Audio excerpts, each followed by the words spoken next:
बिस्मिल्लाहिर्रहमानिर्रहीम। स्टूडेंट्स, आज का जो हमारा टॉपिक है वो है प्रेजेंट इंडेफिनिट टेंस। इससे पहले मैंने टेंस पर एक वीडियो बनाई है और उसमें मैंने टेंस को एक्सप्लेन किया है कि टेंस का मतलब क्या है, टेंस की डेफिनेशन क्या है। आज की इस वीडियो में सिर्फ और सिर्फ हम प्रेजेंट इंडेफिनिट टेंस का जो स्ट्रक्चर है वो एक आसान तरीके से सीखेंगे। वो आसान तरीका क्या है, उसके लिए मैंने एक ट्रिक बनाया है, एक फार्मूला मैंने बनाया है और उसके ज़रिए में मैं आपको बताऊंगा कि आपने प्रेजेंट इंडेफिनिट टेंस को कैसे याद करना है। अब इसके जितने भी सेंटेंसेस हैं, फॉर एग्जांपल अफर्मेटिव है, नेगेटिव है, इंट्रोगेटिव है, उसके लिए अलग अलग मैंने वो ट्रिक्स बनाए हैं, वो फार्मूलाज बनाए हैं और आपने उसके थ्रू याद करना है। तो सबसे पहले देख लेते हैं अफर्मेटिव सेंटेंसेस को। तो अफर्मेटिव सेंटेंसेस क्या होते हैं, इसको पॉजिटिव सेंटेंसेस भी बोल लेते हैं। अब पॉजिटिव सेंटेंसेस इसको क्यों बोलते हैं, क्योंकि ये इसमें पॉजिटिविटी होती है, इसमें कोई नेगेटिविटी नहीं होती। फॉर एग्ज़ाम्पल आपने अक्सर देखा होगा वो क्रिकेट खेलते हैं, वो सुबह जल्दी उठती है, वो स्कूल जाता है। इस तरह के सेंटेंसेस, इसको पॉजिटिव सेंटेंसेस कहते हैं। फॉर एग्ज़ाम्पल इसमें जो वर्ड्स होते हैं नहीं, नॉट, नेवर, नथिंग, नोबडी, इस तरह के वर्ड्स इसमें यूज़ नहीं होते, इसलिए इसको पॉजिटिव सेंटेंसेस कहते हैं। अब इसके लिए जो मैंने ट्रिक बनाया है, जो फॉर्मूला है वो आपके सामने यहाँ पे है। एक ये है और दूसरा ये है। अब अगर हमारे पास सब्जेक्ट प्लूरल है और या आई है तो उसके लिए हम क्या यूज़ करेंगे, सबसे पहले सब्जेक्ट यूज़ करेंगे, फिर V1 यूज़ करेंगे। V1 का मतलब है फर्स्ट फॉर्म ऑफ वर्ब, और आगे हमारा जो ऑब्जेक्ट है या जो भी सेंटेंस का हिस्सा है वो यूज़ करेंगे। जो दूसरा है, अगर हमारे पास यहाँ पे आप देखिए, अगर सब्जेक्ट हमारे पास सिंगुलर है तो फिर हम कौन सा स्ट्रक्चर यूज़ करेंगे, सबसे पहले सब्जेक्ट यूज़ करेंगे, फिर V1 यूज़ करेंगे, लेकिन V1 के साथ एस या एस लगेगा और आगे ऑब्जेक्ट लगेगा जो भी सेंटेंस का हिस्सा है। तो ये दो स्ट्रक्चर है, प्लूरल प्लस आई के लिए अलग और सिंगुलर सब्जेक्ट के लिए अलग। अब कुछ एग्जाम्पल्स के थ्रू इसको देखते हैं कि ये जो ट्रिक है ये सही है या गलत है। तो यहाँ पे आप देखिए एग्जाम्पल्स आपके सामने हैं। इसमें सबसे पहला वाला सेंटेंस को देख लेते हैं, ही सिंग अ सॉन्ग। अब आपने कैसा, जो मैंने ऊपर यहाँ पे बताया है कि ये जो दो स्ट्रक्चर्स है, आपने इन दो स्ट्रक्चर्स को माइंड में रखना है। अब देखिए सबसे पहले ही को देखिए, ही क्या है, ही सब्जेक्ट है लेकिन सिंगुलर है। तो ऊपर यहाँ पे देखिए सिंगुलर के लिए हमारे पास कौन सा स्ट्रक्चर है, सिंगुलर। अगर हमारे पास सब्जेक्ट सिंगुलर है तो सबसे पहले सब्जेक्ट लगेगा, फिर V1 लगेगा, V1 के साथ एस और ES लगेगा। तो सब ये जो ही है ये सिंगुलर है तो इसके साथ हम V1 लगाएंगे, लेकिन V1 के साथ हम क्या लगाएंगे, एस और ES। तो यहाँ पे देखें जो सिंग है वो नहीं, जो सिंग्स है वो हमारे पास ठीक है। तो ये वाला हमारे पास ठीक है, क्योंकि इस फार्मूले के थ्रू आप इसको सॉल्व कर सकते हैं। दूसरे सेंटेंस को देख लेते हैं। दूसरे सेंटेंस में देखें, आई नीड्स अ पेन। अब आपने ऊपर ये वाला स्ट्रक्चर को याद रखना है कि हमारे पास आई के लिए कौन सा स्ट्रक्चर है, ऊपर वाला। तो अगर हमारे पास सब्जेक्ट प्लूरल है या आई है तो उसके लिए उसके साथ क्या लगेगा, ये वाला स्ट्रक्चर लगेगा जो आपके सामने है, ये वाला। तो सबसे पहले सब्जेक्ट लगेगा, फिर V1 लगेगा, लेकिन SES का कोई कंसेप्ट नहीं यहाँ पे, और आगे अगला हिस्सा लगेगा। तो सब्जेक्ट हमारे पास आई है, फिर V1 लगेगा, तो ये V1 है, और ये वाला जो है ये V1 है लेकिन इसके साथ एस यूज हुआ है तो ये नहीं है। तो आई नीड अ पेन, इस तरह का सेंटेंस होगा। अब तीसरे सेंटेंस को देख लेते हैं, और आपने सबसे पहले वंस अगेन मैं रिपीट करूँगा, ये वाला जो स्ट्रक्चर है ये आपने माइंड में रखना है और इसके थ्रू सारे सेंटेंसेस को सॉल्व करने हैं। अब जो तीसरा सेंटेंस है उसको देख लेते हैं, she reside the Holi Quran daily. अब आप देखिए कि शी क्या है, सिंगुलर सब्जेक्ट है। जो सिंगुलर सब्जेक्ट के लिए हमारे पास कौन सा फॉर्मूला है, ये वाला है। तो अगर सब्जेक्ट सिंगुलर हो तो सबसे पहले सब्जेक्ट लगेगा, फिर V1 लगेगा, लेकिन SES साथ लगेगा। तो शी रिसाइड्स ये होगा, रिसाइड नहीं होगा, क्योंकि रिसाइड भी V1 है, लेकिन हमने ऊपर ये जो फॉर्मूला है हमें ये बताती है कि सब्जेक्ट के साथ V1 लगेगा, लेकिन V1 के साथ क्या लगेगा, S और ES लगेगा। जिसके साथ S है, हम ये वाला ये देखें तो ये सही है, she resides the Holi Quran daily. इस तरह जो अगले सेंटेंसेस है उसको देख लेते हैं। For example, Munib and Wajid plays cricket daily, cricket. अब यहाँ पे देखे है कि मुनीब एंड वाजिद, तो इसका मतलब है कि सिंगुलर सब्जेक्ट नहीं है, प्लूरल सब्जेक्ट है, एक से ज़्यादा है। तो प्लूरल सब्जेक्ट के लिए हमारे पास कौन सा स्ट्रक्चर है, ये वाला है। यहाँ पर ही आप देखिए, सब्जेक्ट लगेगा फिर V1 लगेगा, SES का कोई कंसेप्ट नहीं है। तो Munib and Wajid play and plays, play भी V1 है और प्लेस भी V1 है, लेकिन प्लेस के साथ S लगा हुआ है। तो जिसके साथ S नहीं है वो हम लगाएंगे, क्योंकि यहाँ ऊपर हमें ये बताती है ये वाला स्ट्रक्चर कि जिसके पास V1 लगेगा SES नहीं लगेगा। तो Munib and Wajid play cricket, plays नहीं होगा। अब अगला सेंटेंस है उसको देख लेते हैं। फॉर एग्ज़ाम्पल ये वाला, they wants to go there. अब इसमें कौन सा ठीक है, तो सबसे पहले आपने इस चीज़ को देखना है कि सब्जेक्ट क्या है। सब्जेक्ट देखे दे है, ये प्लूरल सब्जेक्ट है। तो प्लूरल सब्जेक्ट वाला वंस अगेन मैं आपको बताऊं कि ये है। तो प्लूरल सब्जेक्ट तो हम इस सब्जेक्ट लगाएंगे, फिर V1 लगाएंगे और SES नहीं लगाएंगे। तो दे वांट्स, वांट तो वांट लगेगा, वांट्स नहीं लगेगा, ये गलत है। टू गो देयर, इस तरह। अब जो लास्ट सेंटेंस है, फॉर एग्ज़ाम्पल यहाँ पे अब देखिए, इट साउंड गुड। अब साउंड गुड कौन सा ठीक है। फॉर एग्ज़ाम्पल, एक के साथ S है, एक के साथ S नहीं है। तो वंस अगेन अगर हमारे पास इट क्या है, ये सिंगुलर सब्जेक्ट है। तो सिंगुलर सब्जेक्ट का जो ट्रिक है वो ये है, हमारे पास फार्मूला ये है कि सबसे पहले सब्जेक्ट लगेगा, फिर V1 लगेगा, लेकिन V1 के साथ S और ES ज़रूर लगेगा। तो इट साउंड्स, ये साउंड नहीं लगेगा क्योंकि V1 लगेगा और V1 के साथ SES लगेगा। तो ये वाला हमारे पास ठीक है। उम्मीद करता हूँ ये आपको क्लियर है। अब ये तो चले हो गई अफर्मेटिव सेंटेंसेस की बात। आपने यहाँ पे क्या याद करना है कि ये वाला ये जो मैंने आपको बताया है, ये चीज़ आपने याद करना है कि अगर सब्जेक्ट हमारा प्लूरल है या आई है तो हम क्या लगाएंगे, S लगाएंगे और फिर V1 लगाएंगे, आगे ऑब्जेक्ट लगाएंगे, SES नहीं लगाएंगे V1 के साथ। अगर हमारे पास सब्जेक्ट सिंगुलर है तो सिंगुलर सब्जेक्ट के साथ हम क्या लगाएंगे, सब्जेक्ट सबसे पहले, फिर V1 लगाएंगे, लेकिन उसके साथ SES ज़रूर लगाएंगे। ये अपने सामने ये वाला फार्मूला लिख के, ये अपने सामने लिख के, और फिर उसके थ्रू आप ख़ुद ब खुद सेंटेंसेस को सॉल्व कर सकते हैं। जो मैंने शुरू में बताया कि एक ट्रिक है, एक फार्मूला है, और उसके थ्रू आपने याद करना है, तो वो ये है। आगे देख लेते हैं नेगेटिव सेंटेंसेस के लिए कौन सा स्ट्रक्चर हमारे पास है। तो सबसे पहले नेगेटिव सेंटेंसेस में आप नेगेटिव इस वर्ड से आप अंदाज़ा लगा सकते हैं कि इसमें नेगेशन होगा। फॉर एग्जांपल, नॉट, नो, इस तरह के इनकार किया होगा कि एक सेंटेंस में। इसी तरह के सेंटेंसेस जो होते हैं जिसमें नॉट, नहीं, इस तरह वर्ड के वर्ड्स यूज़ होते हैं। अब इसके लिए जो हमारा स्ट्रक्चर है वो क्या है कि ये दो स्ट्रक्चर हमने याद करने हैं। ये दो, जिस तरह अफर्मेटिव सेंटेंसेस के थे, इसी तरह ये वाला दो स्ट्रक्चर आपने याद करने हैं। वो किस तरह, अगर हमारे पास सब्जेक्ट उसी तरह प्लूरल है या आई है तो सबसे पहले हम सब्जेक्ट लगाएंगे, फिर डू नॉट लगाएंगे, फिर V1 लगाएंगे और आगे ऑब्जेक्ट है या जो भी है वो लगाएंगे।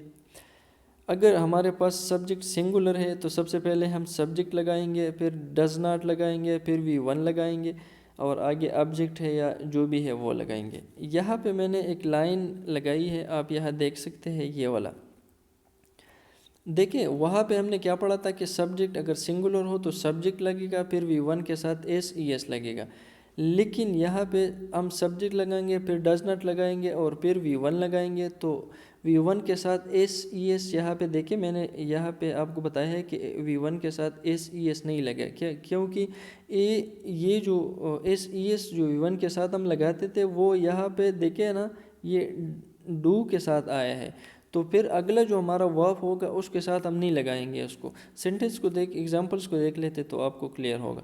फॉर एग्जांपल, सबसे पहले वाले सेंटेंस को देखें, they does not want to go there. अब दे क्या है, सबसे पहले आपको ये जानना होगा, प्लूरल है, तो प्लूरल सब्जेक्ट के लिए हमारे पास ये वाला फार्मूला है। अब इसको देके और नीचे सेंटेंस को देके क्या है उसके अकॉर्डिंगली ठीक है कि नहीं है। तो सब्जेक्ट प्लूरल है तो सबसे पहले हम प्लूरल लगाएंगे, फिर वो सब्जेक्ट लगाएंगे, ये सब्जेक्ट हो गया ये वाला, फिर क्या लगाएंगे, डू नॉट लगाएंगे, तो इसका मतलब है कि डू नॉट लगाएंगे, डज नॉट लगाएंगे, और फिर आगे ये V1 और अगला जो हिस्सा है ये ठीक है। दूसरे एग्जांपल्स को देख लेते हैं कि दूसरे एग्जांपल में कहता है कि I do not wants to go there. अब यहाँ पे जो मैं बताने वाला था वो ये है कि आई डू नॉट, आई ये वाला अगर सब्जेक्ट प्लूरल है या आई है तो उसके लिए हमारा सेम स्ट्रक्चर है जिस तरह ऊपर वाले सेंटेंसेस का था। तो यहाँ पे आप देखिए कि आई तो फिर क्या लगेगा, आई सब्जेक्ट हो गया, तो फिर डू नॉट लगेगा, तो ये डू नॉट ठीक है। अब आगे क्या लगेगा, V1 लगेगा, तो ये V1 है, इट मीन्स कि ये भी वांट यहाँ पे भी है लेकिन V1 के साथ S लगा हुआ है, तो ये वाला नहीं होगा क्योंकि सब्जेक्ट हमें स्ट्रक्चर हमें ये बताती है कि आपने सबसे पहले सब्जेक्ट फिर डू नॉट फिर V1, कोई S या ES नहीं लगेगा। तो देखिए I do not want to go there, ये वांट्स नहीं लगेगा। ये मैंने आपके लिए आपके समझाने के लिए इस तरह के बताया है कि आप जो फॉर्मूला हमने लिखा है यहाँ पे इसके ज़रिए आपने कैसे इसको सॉल्व करना है। लास्ट सेंटेंस को देखें, लास्ट में लिखा है कि यहाँ से इसको मैं रिमूव करता हूँ कि फिर नज़र नहीं आता। She does not sings a song. सबसे पहले देखिए शी क्या है, आपको ये पता होना चाहिए कि ये सिंगुलर सब्जेक्ट है। तो सिंगुलर सब्जेक्ट के लिए हमारे पास क्या है, ये वाला स्ट्रक्चर है। तो सब्जेक्ट ये हो गया, यहाँ पे सब्जेक्ट ये है, फिर हम क्या लगाएंगे, डज़ नॉट लगाएंगे, तो डज़ नॉट भी यहाँ पे ठीक है, डज़ नॉट लग गया। फिर हमें स्ट्रक्चर बताती है कि हमने क्या लगाना है, V1 लगाना है। तो यहाँ पे V1 क्या है, ये है, और यहाँ पे क्या है, यहाँ पे देखें सिंग्स लगा हुआ है, फॉर एग्ज़ाम्पल V1 के साथ S लगा हुआ है। तो यहाँ पे स्ट्रक्चर में देखें तो subject plus does not plus V1, कोई S का जिक्र नहीं है। तो यहाँ पे जो सिंग के साथ S लगा हुआ है ये वाला ये नहीं है, तो इसका मतलब है कि ये जो है ये ठीक है, ये वाला ये she does not sing a song. क्योंकि यहाँ पे आप देखें मैंने यहाँ क्लियरली आपको लिखा है कि जब हम नेगेटिव बनाएंगे तो ये वाला जो स्ट्रक्चर है ये V1 के साथ हम नेगेटिव सेंटेंसेस में सिंगुलर सब्जेक्ट के केस में हम नेगेटिव सेंटेंसेस के जो V1 है उसके साथ हम कोई ES नहीं लगाएंगे, हम ES और ES सिर्फ और सिर्फ अफर्मेटिव सेंटेंसेस के केस में लगाएंगे। आगे देख लेते हैं इंट्रोगेटिव सेंटेंसेस को। अब इंट्रोगेटिव सेंटेंसेस वो होते हैं, यहाँ से इस जो मैंने लिखा है यहाँ से आपको क्लियर होगा। इंट्रोगेटिव का मतलब है क्वेश्चन मार्क, यहाँ पे मैंने लगाया है और फिर मैंने क्वेश्चन लिखा है कि इसमें क्वेश्चन पूछे जाते हैं। और फॉर एग्ज़ाम्पल कोई इन्फॉर्मेशन कोई भी हो लेकिन क्वेश्चन फॉर्म में जो सेंटेंसेस होते हैं इसको इंट्रोगेटिव सेंटेंसेस कहते हैं। अब इसका जो स्ट्रक्चर है वो ये है, जिस तरह मैंने कहा हर जितने भी सेंटेंसेस है उसके लिए मैंने ट्रिक बनाया है वो ये है। तो अगर हमारे पास सिंगुलर सब्जेक्ट हो तो उसके लिए हमारे पास ये वाला स्ट्रक्चर है। सबसे पहले डज़ लगेगा, फिर सब्जेक्ट लगेगा, फिर क्या लगेगा, V1 लगेगा, और फिर ऑब्जेक्ट, और फिर लास्ट में हम क्या लगाएंगे, ये लगाएंगे क्वेश्चन मार्क। अगर हमारे पास सब्जेक्ट प्लूरल है तो सबसे पहले प्लूरल है या आई है तो फिर हम सबसे पहले क्या लगाएंगे, डू लगाएंगे, फिर सब्जेक्ट लगाएंगे, फिर V1 लगाएंगे, फिर ऑब्जेक्ट, और फिर क्वेश्चन मार्क लगाएंगे। तो आइए इस एग्जांपल को देख लेते हैं। ऊपर वाला फार्मूला को सामने रखते हुए इस एग्जांपल को सॉल्व करते हैं। एग्जांपल को देख लेते हैं। डू, यहाँ पे इंट्रोगेटिव सेंटेंस में एक बात आप याद रखें कि आप ये जो डू और डज है ये हेल्पिंग वर्ब के तौर पर यूज़ होता है। ये आपने सेंटेंस के शुरू में देखिए, यहाँ पे जो मैंने फार्मूला लिखा है इसमें मैंने शुरू में ये लगा है, तो आपने इसको देख के सेंटेंस को सॉल्व करना है। फॉर एग्ज़ाम्पल सबसे पहले मैंने लिखा है कि do does they sing a song for you. अब यहाँ पे देखिए इस सेंटेंस का सब्जेक्ट क्या है, दे है, तो दे क्या है, प्लूरल है। तो इट मीन्स कि जो प्लूरल ऊपर दो स्ट्रक्चर्स में से एक ये है जो प्लूरल सब्जेक्ट वाला सब्जेक्ट स्ट्रक्चर है वो ये है। हमने इसके थ्रू इसको सॉल्व करना है। तो सबसे पहले अगर प्लूरल सब्जेक्ट है तो सबसे पहले हम क्या लगाएंगे, डू। तो यह इसका मतलब है कि ये डू हम उठाएंगे, डज जो है ये गलत है।